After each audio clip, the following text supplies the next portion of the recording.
Boa tarde a todos, é com muita alegria que eu estou aqui novamente para conversar com vocês. E o tema da nossa palestra da tarde de hoje é a pedagogia de Jesus. E a gente começa a pensar, né? O que seria essa pedagogia, né? Como Jesus nos mostrou os ensinamentos dele, qual foi a forma que ele nos passou essa mensagem, essas mensagens e todos os ensinamentos que até hoje se proliferam aqui no nosso planeta. Então a gente sabe que com a vinda de Jesus, a humanidade começa vagarosamente a entender com mais amplitude e profundidade o que significou para o mundo a chegada dele até nós. Jesus foi o mestre mais perfeito que a Terra conheceu. E nós temos uma pergunta no Livro dos Espíritos, a pergunta 625, que o Kardec faz aos Espíritos a seguinte pergunta: qual é o exemplar mais perfeito que Deus ofereceu ao homem para servir-lhe de guia e modelo? A resposta é simples e pequena, mas de uma grandeza fora do normal. Eles simplesmente respondem: vede Jesus. Então, ali você vê que a denominação de como era Jesus, né, e a forma de como ele veio até nós é espetacular, né? Eles não falaram nem mais nada sobre isso. Depois, na parte de baixo, no comentário dos Espíritos, eles vêm relatando quem era Jesus, né? Então, assim, o que nós podemos dizer em conceito da religião, quando Jesus nos veio até nós, que a religião foi modificada a partir dos seus ensinamentos. Aprende-se que a religião não é algo mágico a ser levado a efeito somente no interior dos templos. A religião não é uma prática mística, contemplativa, ritualista, cheia de oferendas. Jesus vem mudar toda essa metodologia e nos traz uma nova forma de vermos as leis de Deus, porque as leis de Deus são as mesmas desde então, tanto que ele diz, né? E a pedagogia que é implantada junto de nós é a pedagogia de exemplos. Jesus nos exemplifica os atos dele, o que ele fazia, né? E através dessa fórmula, que não tem fórmula melhor e forma melhor para que a gente aprenda alguma coisa, é através do exemplo, aquilo fica marcado dentro de nós. Ele nos ensinou que Deus está presente em todo o universo, ao conceituar o universo como um santuário imenso. E ele nos diz no Novo Testamento, onde João nos escreve, no capítulo 14, versículo 2, na casa de meu pai há muitas moradas. Então ali a gente não especifica que Deus está unicamente na Terra, aqui no nosso planeta. Existem outras moradas e que Deus ocupa todo o universo. Isso foi uma diferença muito grande para o que a gente tinha na atualidade.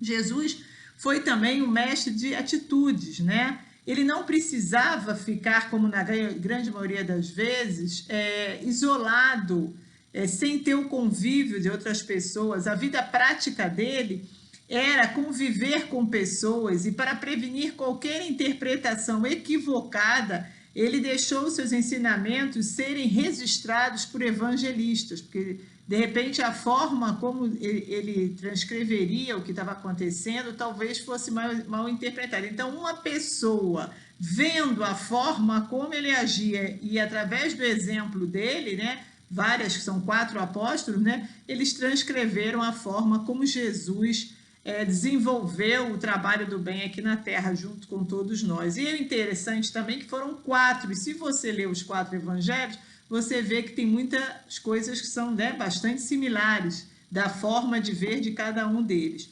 Nunca quis demonstrar a sua elevação, ele nunca quis dizer que ele era melhor do que alguém, né? Ele diz que o Pai escolheu ele para vir aqui desenvolver o trabalho dele, mas nunca se denominando um ser especial, fora do normal, de maneira nenhuma, né? Mostrando, através dos seus atos, da sua elevação, né? De uma forma sutil, né? O que ele era, o que ele tinha vindo a fazer aqui. E eu, nesse momento, né, quando estudava sobre Jesus, me lembrei de pessoas que participaram do meu desenvolvimento também aqui, que de uma forma bem singela, eu quis passar para vocês, porque eu acho que é importante, como a gente fala assim de Jesus, parece que Jesus está muito longe da gente, que nenhum de nós temos condições de fazer algo diferente ou parecido com o que Jesus fazia. E a gente tem alguns modelos, alguns espíritos, alguns, né, encarnados aqui, que conseguiram fazer esse trabalho, como Chico Xavier. Eu não tive a facilidade, ou assim, eu não tive a alegria de estar junto de Chico Xavier, mas tive a alegria de estar junto de algumas pessoas que desenvolveram o espiritismo junto em alguns lugares, junto a algumas pessoas, e é dele que eu vou começar hoje a minha palestra falando. O Altivo Pampiro, que foi o presidente da minha casa espírita no Rio de Janeiro, Centro Espírita Leon Denis, que foi uma pessoa que eu aprendi muito. E eu acho que a gente tem que ter humildade de dizer isso, né? Que existem pessoas como nós, trabalhadores do bem, que vêm de famílias normais, como as nossas, de muita luta, né? Que não teve privilégio nenhum, mas que desenvolveu o espiritismo e, através desse trabalho, difundiu para muitas pessoas esse acalento para o coração, não só o acalento do estudo, mas o acalento também da caridade. O Altivo desenvolveu um trabalho muito bonito também de donativos, de ajuda a famílias pobres, de ajuda de médico, dentista, que até hoje perdura lá no Rio de Janeiro, na Malé, lá onde ele tem ainda o trabalho, só que ele desencarnou já faz algum tempo, né, morreu, e a gente não tem mais o privilégio de estar junto a essa alma. Era uma pessoa extremamente simples. Porque eu cito ele? Porque eu tive o convívio dele, eu tive o exemplo dele, como de várias outras pessoas. Mas assim, o que me deixou muito emocionada quando eu estudava isso é que ele foi uma pessoa que se dedicou à doutrina. Também como Chico Xavier, não casou, não adquiriu uma família assim, né, junto com ele, mas a família dele era todos nós. Ele vivia em prol, todos os dias ele estava dentro da casa espírita, todos os dias ele estava desenvolvendo. Ele desenvolveu também uma gráfica que até hoje tem muitas publicações, CELD, que chama. Então, ele trabalhou em várias partes, né? E que eu acho muito interessante, eu nunca escutei aquele homem dizer que ele sabia mais, ou a forma dele responder mais ríspida, porque a gente era, entre aspas, um pouco mais ignorante, não tinha um entendimento, estava sempre ali aberto para ajudarmos com uma conversa, muitas vezes por telefone.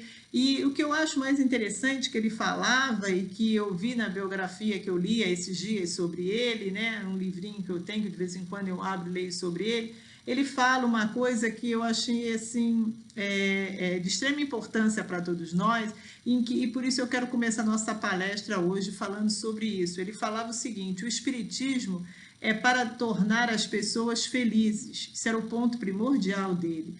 Casa espírita é lugar de alegria, de sorriso, de emoções. E ele dizia também que ele contava muitas histórias nas palestras dele, e eu adquiri esse hábito com ele também, porque ele gostava de ver as pessoas sorridentes. Geralmente, quando a gente conta alguma historinha na palestra da gente, as pessoas sorriem, as pessoas acham graça quando a gente faz comparações, né, assim, de coisas do nosso dia a dia.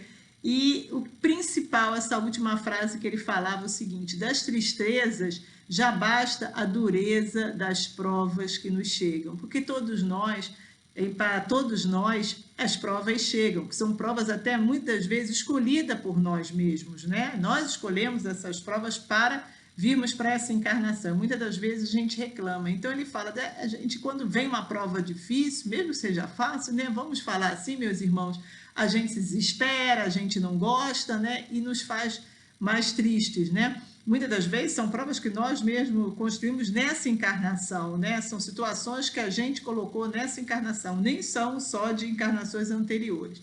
Então, eu abri a palestra falando dele, porque eu acho que é muito importante que a gente tenha essa conexão com a casa que a gente frequenta, com o lugar que a gente, né, está ali aprendendo a doutrina, que é muito importante essa troca, né, de informações, essa humildade para entender que existem pessoas que estão mais habilitadas, que têm mais conhecimento que a gente. Nós estamos aqui num trabalho árduo de ajuda mútua, né?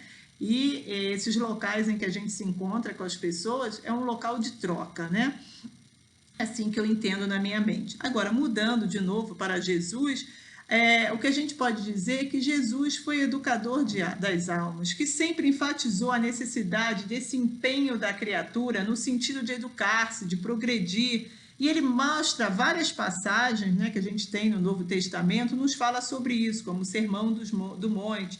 Toda a mensagem religiosa que o mestre nos mandava fundamentava-se principalmente no esforço da criatura, no sentido de trazermos essa herança divina, herança de Deus, dessa herança que Deus é o Todo-Poderoso, que Deus nos criou, né? Sem essa situação de que a gente precisa de subterfúgios ou de privilégios para poder entender mais a mensagem que Deus nos mostra o tempo inteiro, e não saindo dessa frente de que tudo são criações através das leis divinas, e as leis divinas estão entrelaçadas com outras leis, né? E que é importante a gente ter essa credibilidade. E em Mateus capítulo 16, versículo 27, Jesus nos fala isso: nada de graças além da graça da vida, nada de privilégio, então dará a cada um segundo as suas obras. Ou seja, o que cada um de nós conseguirmos construir, isso que vai ter de valia para todos nós, né? A gente não tem que se preocupar com o que o outro vai fazer, né? A gente tem que se preocupar para ajudar, mas a gente tem que se preocupar também com o que a gente vai fazer dentro das provações que nós temos aqui na vida, né? Que nós estamos passando. Outra coisa muito interessante, Jesus nem era um profissional religioso, ele não tinha títulos. Olha onde Jesus nasceu. Jesus poderia ter nascido em vários locais, mas Jesus nasceu numa manjedoura para mostrar a humildade, né, que a gente pode delegar junto às nossas vidas, né, a simplicidade, né? Jesus, ele podia ter encarnado em vários locais, em palacetes, mas não, ele escolheu a manjedoura, grande escolha dele, para provar que todos nós podemos galgar, né, nos desenvolvermos, todos nós estamos juntos, né? Não existe diferenças entre nós. E ele vivia como simples carpinteiro, né, na sua tenda, e ele causava espanto a muitos, como muitas pessoas hoje em dia, ainda simples, que têm um conhecimento e uma moral muito desenvolvida, nos causa. Por que ele causava esse espanto? Porque era uma pessoa extremamente simples, com vestimentas simples, e que falava e principalmente fazia o seu diferencial. Isso também a gente encontra em Marcos, capítulo 6, versículo 2 a 3. Ele trouxe uma dimensão ao entendimento humano. Foi um verdadeiro desafio para ele quando ele encarnou aqui na vida dele, porque estávamos numa época da lei de Talião, dente por dente, olho por olho, e ele veio trazer uma mensagem diferente. Ele veio trazer: amarás o teu próximo como a ti mesmo. Olha a diferença do que se passava naquela época para o que ele vinha trazer para nós. Então houve um enfrentamento, foi um verdadeiro desafio para ele trazer essas novas ideias, apesar dele não destruir as ideias antigas. Jesus não desejou discípulos passivos, nem encantados, nem deslumbrados com o que ele nos mostrava, né? Pelo contrário, ele sempre buscou tocar o sentimento, juntamente com o apelo que a criatura raciocinasse do que ele estava apresentando para ela, a fim de saber se deveria agir assim ou daquele outro modo. O que também é muito interessante para todos nós é que Jesus levou a compreensão, o uso do raciocínio ao campo da fé. Não é uma fé que não era raciocinada, era uma fé que tinha que ser raciocinada, era uma fé ensinada, que transcendia os limites da emoção e se associava principalmente à razão. E a gente vai ver isso muito tempo depois, quando ele até nos diz que o Consolador viria, né? Quando Kardec nos mostra, através do Espiritismo, através dos Espíritos, junto com o Espírito da Verdade, né? Que a gente tem que usar a fé raciocinada e não seguir algo sem analisar, seguir só por seguir. Não. Esse é o motivo principal que a gente lê na folha do rosto do Evangelho segundo o Espiritismo o seguinte: fé inabalável só o é a que pode encarar frente a frente a razão em todas as épocas da humanidade. É muito importante que a gente tenha verdade no que a gente acredita. Porque se a gente não tem verdade, aquilo que está dentro de nós não perdura para a eternidade. E o importante é que a gente tem que entender que o que a gente deixa de bom, o que a gente deixa de verdadeiro dentro de nós, não se extingue. E se a gente acredita naquilo que a gente está desenvolvendo, aquilo vai para frente. Se a gente não acredita, aquilo não vai para frente. Essa é a diferença.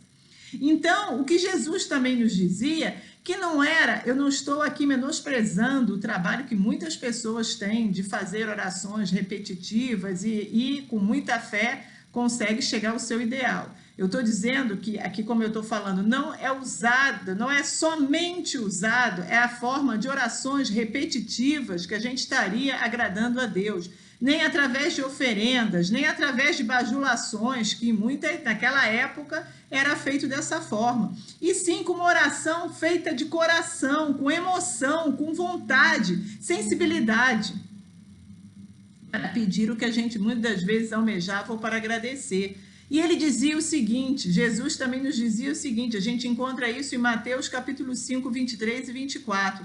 Vai, reconcilia-te com teu irmão e depois vem apresentar a tua oferta. Porque muitas das vezes a gente pensa que só com a oração a gente resolve um problema que a gente tem. Muitas das vezes é necessário que a gente faça alguma coisa, que a gente haja, né?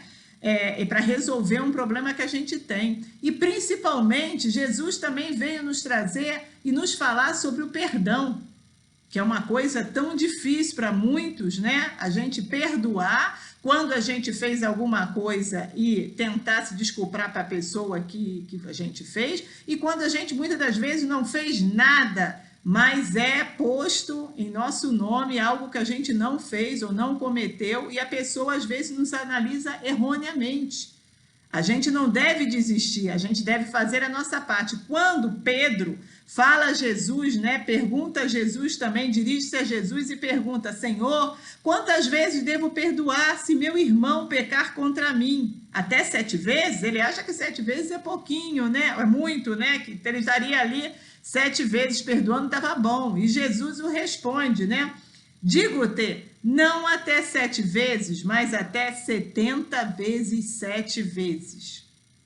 Então, o que a gente tira disso? Que a gente tem que perdoar para sempre. Porque a gente também é perdoado. Às vezes não pela mesma pessoa, mas por outras pessoas, por Deus, por Jesus, pela espiritualidade maior, que entende o porquê da gente ter cometido tal ato. Por que não a gente perdoar alguém que a gente pecou, né? Ou alguém que pecou junto conosco, né? Então, assim, muitas das vezes a gente esquece que essa é a fórmula da gente se sentir melhor, porque quando a gente perdoa, é como se a gente relaxasse. Ai, graças a Deus, eu perdoei. Agora, se a outra pessoa não nos perdoa, a gente não pode fazer nada, porque isso é o livre-arbítrio, cada um faz o que acha que está certo. O que a gente pode fazer é orar para aquela pessoa e continuar a nossa luta. A gente fez a nossa parte, a gente pediu perdão, a gente, às vezes, né, por ter feito alguma coisa ou não, a gente fala: eu perdoo fulano, ela não sabe o que faz. Foi isso que Jesus também falou na cruz, né? Pai, eles não sabem o que fazem. E a gente tem que usar essa mesma metodologia e seguir com a nossa vida. Então, quando a gente fala, quando Jesus faz, vai, reconcilia-te com teu irmão e depois vem apresentar a tua oferta, ele nos diz o seguinte: quando a gente fizer a nossa parte, resolver a nossa parte, que a gente deve agir. Não é só ficar ali orando, pedindo pelo amor de Deus e não agir, que a gente pode continuar orando, não existe fórmula melhor de chegar até Jesus, até Deus com a nossa oração, os espíritos benfeitores com a nossa oração, mas a gente precisa muitas das vezes agir. No seu trabalho educativo, o espírito humano, né, Jesus mostrou a importância do bom relacionamento com o próximo, como o caminho de Deus, que esse era um dos caminhos. A gente tem que amar, né, os nossos irmãos. E ele fala aqui, pois quem não ama seu irmão, ao qual viu, como pode amar a Deus a quem não viu, né? Porque nós somos ainda espíritos que precisamos, né, ter a verdade, a crença ali, ó, nos nossos olhos, né? Então, se ele fala assim, nem os que você vê, você consegue perdoar, né? Ou você consegue amar, como você vai conseguir amar Deus, né? Que a gente não tem uma fórmula de como foi feito, como ele é, né? Como que ele não está na nossa hora de saber, de desenvolver isso dentro de nós. A gente só sabe que ele existe. Então, o significado também muito importante que a gente vê no Novo Testamento, na história de Jesus, do doutor da lei, que era um doutor, que era um conhecedor profundo das leis, que sabia a ponto de citá-las a Jesus de cor, e falar, né, abertamente do entendimento dele, coisas que muitas das vezes a gente não consegue fazer. E ele faz uma pergunta para Jesus, a gente também encontra isso no Evangelho de Lucas, né, e também no Evangelho de Marcos, só que de uma forma diferenciada. Vocês vão ver que as perguntas são distintas. No Evangelho de Lucas, ele fala o seguinte: mestre, que farei para herdar a vida eterna? É a preocupação de todos nós, né? Ele fez o doutor da lei, fez essa preocupação, mas todos nós queríamos herdar a vida eterna, né? Tolinhos nós somos, mas quem sabe, né? Em algum momento isso possa acontecer. Mas olha o que ele fala: amarás ao Senhor teu Deus de todo o coração, é a resposta de Jesus, e de toda a tua alma, e de todas as tuas forças, e de todo o teu entendimento, e ao teu próximo como a ti mesmo. A gente ama? Então a resposta aí está dada, né? E também se faz uma pergunta a Jesus de qual é o primeiro de todos os mandamentos, ou seja, o grande mandamento. Isso está no Evangelho de Marcos. E a resposta de Jesus é: amarás o Senhor teu Deus de todo o coração, olha como se assemelha, de toda a tua alma, de todo o entendimento e de toda a tua força. E o segundo é: amarás o teu próximo como a ti mesmo. Então a gente vê que as duas respostas são iguais para perguntas diferentes. Mas o que ele quer dizer é o seguinte: que nós temos 3 deveres que são dispensáveis à criatura humana. O primeiro dever é para com Deus, esse amor que nós temos que ter para com Deus, que é o nosso Criador. O segundo é o amor para conosco, para consigo mesmo, para nós, que nós temos que desempenhar para nós, porque às vezes a gente se esquece da gente. A gente se esquece que a gente tem que se desenvolver, que a gente tem que fazer a nossa reforma íntima, que a gente tem que ver o que está errado em nós, a gente tem que ter essa sensibilidade de descobrir o que está errado em nós, o que a gente pode melhorar. Que a gente tem várias formas de melhorar, de progredir, e como a gente vai fazer isso? Porque enquanto a gente não se amar, a gente não consegue amar ninguém. Graças a todo o progresso, a todo o desenvolvimento, né, que a gente vem passando de séculos, de milênios, a gente hoje já encontra na medicina muita ajuda, a gente já encontra com os psicólogos, a gente já encontra nas religiões, na nossa casa espírita, na nossa doutrina, a gente tem um acalento muito grande para os nossos corações. As casas espíritas agora, nessa situação que a gente está passando, a nossa casa espírita, o IEE, desenvolve um trabalho não só de palestras assíduas que a gente tem, né, como também do atendimento fraterno, um trabalho maravilhoso, que você fica à frente de pessoas habilitadas para poder escutar o que se passa com você, com seus problemas, e te ajudar, porque é uma ajuda mútua, a gente tem essa ajuda mútua o tempo inteiro, um ajudando o outro. Então, quem tiver com vontade ou necessitar, nós temos esse trabalho, é só ir no site do nosso IEE e procurar os dias, as formas como vocês podem agendar um encontro. Então, graças a Deus, nós hoje temos essas saídas para podermos nos entendermos melhor, né, no nosso dia a dia, e para compreendermos as nossas dificuldades, né? Quando a gente aprende a se amar, a gente aprende também a amar o próximo, a amar as pessoas. A felicidade das pessoas também serão as nossas felicidades, né? E ele próprio nos deu também outro exemplo, um exemplo muito precioso, a serviço de Deus na pessoa do próximo, quando ele nos curou. Ele curava sempre, ele curava impondo as mãos. Ele não necessitava nos curar impondo as mãos, mas ele mesmo vem nos dizer. Ele não precisava fazer dessa forma, mas ele fez para nos ensinar. E até hoje nós fazemos trabalhos de passes, né, de imposição de mãos, né, a cura também, né? São trabalhos que nós desenvolvemos, trabalhos mediúnicos, né? E ele recomendou que nós fizéssemos o mesmo que eles. Ele dizia: e porão as mãos sobre os enfermos e os curarão. Em Marcos 16, 18. E ele deixou isso bem claro, que todos nós teríamos condições também. Todos nós somos médiuns em escalas distintas, mas todos nós podemos ajudar uns aos outros, né? E Jesus também trouxe uma mensagem religiosa sem precedente. É uma mensagem simples, que não é superficial. É uma mensagem profunda, que não é complicada. Qualquer um de nós temos condições, né, de desenvolvermos a mensagem do Cristo nas nossas vidas, não só para nós, mas em volta de nós, dentro das nossas famílias, dentro do nosso trabalho, né, junto a pessoas que a gente muitas das vezes nem nos conhece. Jesus também nos deu a liberdade em relação à nossa fé e como proceder diretamente com Deus sem necessidade de intermediários. Porque muitas das vezes, em tempos atrás, nós achávamos que era necessário ter um intermediário, que nós sozinhos não podíamos fazer nada, nós não tínhamos autonomia para nada. Quem éramos nós? Não, nós temos sim autonomia para lidarmos diretamente com Deus. Isso é maravilhoso. Podemos também encontrar com Deus em qualquer lugar, não só nos templos, né? Não só nos locais destinados. Claro que esses locais são abençoados, esses locais são feitos trabalhos que a gente não vê, né?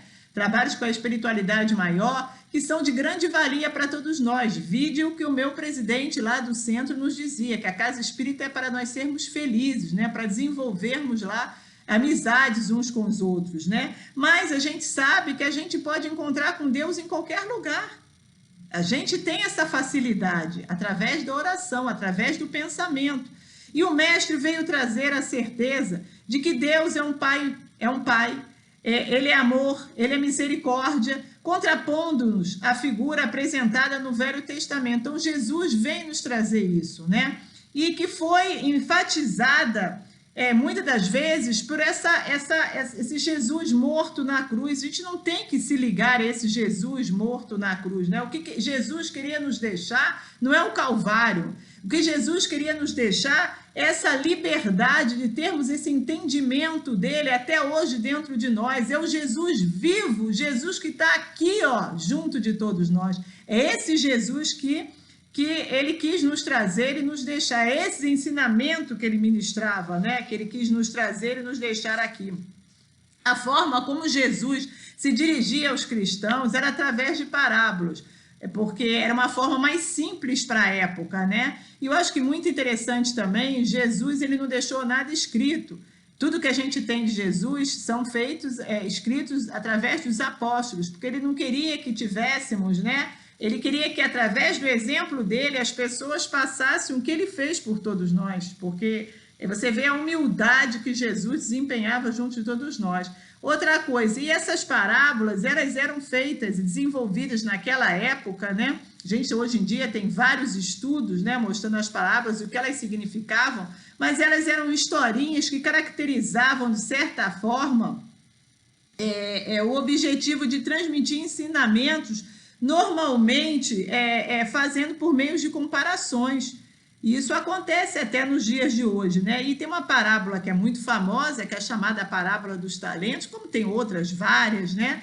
Mas essa parábola dos talentos ela é muito famosa, e ela fala, né, de que um senhor distribui talentos, né? 5 talentos para um, 2 talentos para outros e 1 talento para o outro, que em determinado período ele voltaria e ele viria como cada um estaria com seus talentos. É uma parábola que nos mostra as oportunidades que a gente tem da vida e o que a gente faz com essas oportunidades. Hoje em dia nós temos várias, nós aproveitamos realmente o que a gente tem para se desenvolver. É isso que Jesus já passava lá atrás para a gente, que continua ainda nos passando. E tem umas historinhas, né, que eu gosto de falar sempre, e essa historinha, ela conta uma história assim, mais atual, né, mais dia a dia, que um dono de uma empresa chama 6 funcionários e dá um vaso para cada um deles com semente em cima, dizendo que ele queria escolher um novo diretor para uma área lá, uma pessoa que de repente até sucederia ele em algum momento, seria o seu sucessor, e ele dá esses 6 vasos para as pessoas e pede que elas cuidem desses 6 vasos e por um período X elas voltem e tragam para ele. O que tivesse mais bem desenvolvido, ele daria, né, a oportunidade. E é muito interessante porque vou dar um nome para ficar mais fácil. Uma dessas pessoas se chamava Eduardo, ele leva o vidrinho dele para casa e, para surpresa dele, não cresce a planta ali. E ele chega no trabalho, no dia seguinte, já começam a dizer que tinham sementinhas, que já estavam crescendo, as sementinhas estavam bonitinhas, e assim vão falando sobre determinado período, ele com uma vergonha muito grande, porque as sementinhas dele não se desenvolviam. E ele, muito triste, porque ele falou, bem, eu estou regando todo dia, estou fazendo tudo direitinho, todo mundo lá no trabalho fala que as plantas estão lindas, maravilhosas. Quando chegar o dia que eu tiver que levar minha planta, vai ser uma tristeza, porque a minha planta não cresceu, mas eu vou ter que falar a verdade. E assim passa e chega o grande dia, em que todo mundo tem que levar a sua plantinha. E quando todo mundo está lá, ele fica na parte de trás com o vaso dele, com uma vergonha, eu imagino a situação, né? Com uma vergonha horrível, todo mundo com seus vasos lindos, maravilhosos, ele com aquele vasinho lá, que nem cresceu nada, só com aquelas sementes assim por cima. E ele chega com o vasinho dele e, para surpresa também de todos, o chefe fala, Eduardo, vem aqui na frente, que ele viu todos os vasos, né? Tinha visto dele também mesmo, ele se escondendo lá atrás. E ele chama a atenção para uma coisa que acontece muito nos dias de hoje ainda, né? E para sempre, né? Que ninguém quer ficar para trás de ninguém. Então ele diz que ele explica a situação, que ele deu 6 vasos com sementes mortas, que nenhuma daqueles vasos iriam proliferar. E ele vê que todas aquelas que proliferaram foram pessoas que colocaram sementes novas, por isso os vasos estavam tão lindos, tão bonitos.